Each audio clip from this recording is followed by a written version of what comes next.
Bude určitě ještě na začátku, to potom nestane. Tak to strčí do něčeho, aby to nebylo slyšet. Tak zkuste obě. A já? Třeba několikrát. Tak to potom je Jo. Je to Lindgrenová, nebo jak to je? Lindgrenová. Tak už to vystříhá. Ahoj, já jsem Pipi. Vy mě asi neznáte. Ne, počkej, znova, pardon.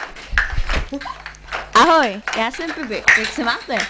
Vy mě asi neznáte, ale určitě znáte Astrid Lindgrenovou. To je moje teta.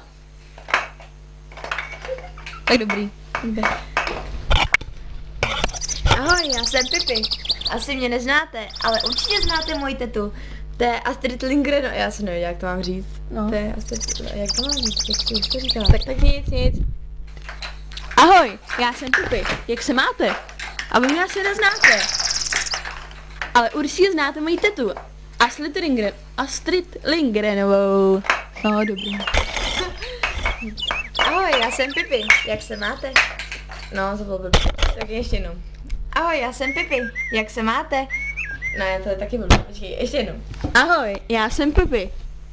Ahoj, já jsem Pipi. Asi mě neznáte, ale určitě znáte moji tetu Astrid Lindgrenovou.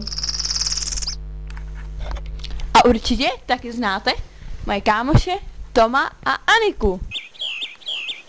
A taky moji opici pana Wilsona a mýho koně, který fakt nevím, jak se jmenuje.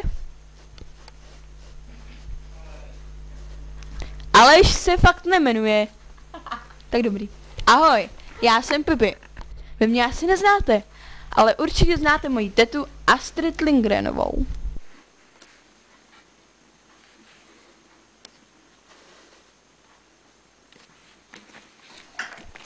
Měli jste říct,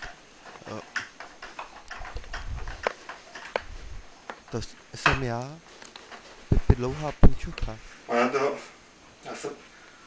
to těžký strašně, jako si nějako si to pověsit, víš, a to... Ono to vůbec nenahradí.